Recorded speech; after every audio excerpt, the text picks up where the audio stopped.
Guys, ഇതാണ് ഏറ്റവും പുതിയ ബജാജ് പൾസർ N160SS. ബേസ് മോഡലിൻ്റെ പേര് 160S എന്നാണ്. അപ്പം പ്രധാനമായിട്ട് ഇതിൻ്റെ ലുക്ക് വൈസ് പൾസർ 250യുടെ ഒരു സ്റ്റൈലിലേക്കാണ് ഹെഡ്ലൈറ്റ് യൂണിറ്റ് വരുന്നത്. ഓവറോൾ ഗ്രാഫിക്സ് ഒക്കെ അടിപൊളിയായിട്ടുണ്ട്. 3 കളർ ഓപ്ഷൻസ് അവൈലബിൾ ആണ്. കളർഫുൾ ആയിട്ടുള്ള അലോയ് വീൽസ് ആണ് വരുന്നത്. നല്ല ഷാർപ്പായിട്ടുള്ള ഒരു ഡിസൈൻ അപ്രോച്ചാണ്. ഇതിൻ്റെ ഗ്രാഫിക്സ് ഒക്കെ നന്നായിട്ട് തോന്നുന്നു. അതുപോലെ ഇതിൻ്റെ മീറ്റർ കൺസോൾ എന്ന് പറയുന്നത് TFT ആണ്, 5 ഇഞ്ച്. നമുക്ക് ഗൂഗിൾ മാപ്പ് മിററിംഗ് ഒക്കെ ചെയ്യാൻ പറ്റും. അത് നല്ലൊരു അപ്ഡേറ്റ് ആണ്. ഞാൻ നോക്കിയിട്ട് കളർഫുൾ TFT ആണ്. 4 റൈഡിംഗ് മോഡ്സ് ആണുള്ളത്: റെയിൻ, റോഡ്, സ്പോർട്ട്, അതുപോലെ ഓഫ് റോഡ്. ക്വിൽ സ്വിച്ചും അതുപോലെ ഹസാർഡ്സ് സ്വിച്ചും ഒക്കെ വരുന്നുണ്ട്. 5 സ്പീഡ് ഗിയർ ബോക്സ് ആണ് വരുന്നത്.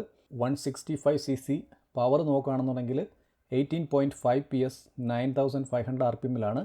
അതുപോലെ ടോർക്ക് 14.4 Nm, 8000 RPM-ലാണ്. എയർ ഓയിൽ കൂൾഡ് എഞ്ചിനാണ്. അതുപോലെ ഇതിൽ USD ഫോർക്കാണ് വരുന്നത്, ഗോൾഡൻ USD.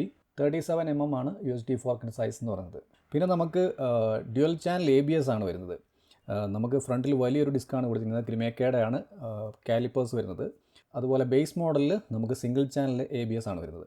പിന്നെ നിങ്ങൾക്ക് ഇതിൻ്റെ എൻജിൻ കാണാം, പുതിയ പവർഫുൾ ആയിട്ടുള്ള എൻജിനാണ്. അപ്പോൾ ആക്സലറേഷൻ നോക്കുകയാണെങ്കിൽ 0 to 60 എന്ന് പറയുന്നത് 4.5 സെക്കൻഡ്സിൽ റീച്ച് ആകും. പിന്നെ ETB എന്ന് പറയുന്ന ഇൻ്റലിജൻറ്റ് ത്രോട്ടിൽ ബോഡിയാണ് ഇതിനകത്ത് വരുന്നത്.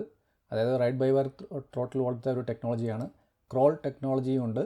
നമുക്ക് GTT പോലെ RTRലൊക്കെ വരുന്ന പോലെ GTT ടെക്നോളജിയുടെ സിമിലർ ആയിട്ടുള്ള ഒരു സംഭവമാണത്. ടോപ്പ് മോഡലിൽ ട്രാക്ഷൻ കൺട്രോൾ വരുന്നുണ്ട്. ബേസ് മോഡലിൽ ട്രാക്ഷൻ കൺട്രോൾ ഇല്ല. മഴയത്ത് അങ്ങനെയുള്ള കാര്യങ്ങളൊക്കെ വരുമ്പം കുറച്ച് സ്ലിപ്പറി ആയിട്ടുള്ള സർഫേസിൽ നമുക്ക് കുറച്ചുകൂടെ ഒരു കോൺഫിഡൻസ് കിട്ടും.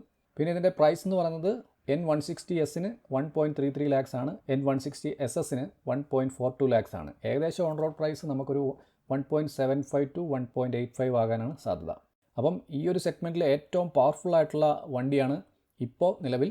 നേരത്തെ RTR 165 RP ആയിരുന്നു. അതിൻ്റെ പവർ എന്ന് പറയുന്നത് 165cc. അതുപോലെ 18.9 bhp ആയിരുന്നു 10,000 RPM-ൽ. ടോർക്ക് 14.2 Nm ആയിരുന്നു 8750 RPM-ൽ. അപ്പം ഇതിൽ പവർ കുറച്ചും കൂടെ കൂടുതലാണ്. അതുപോലെ തന്നെ ടോപ്പ് സ്പീഡും കുറച്ച് കൂടുതലാണ്. അപ്പം നിങ്ങൾക്ക് ഈ വണ്ടി ഇഷ്ടപ്പെട്ടോ ഇല്ലയോ എന്നുള്ള കാര്യം കമൻറ്റ് ചെയ്യാൻ മറക്കണ്ട.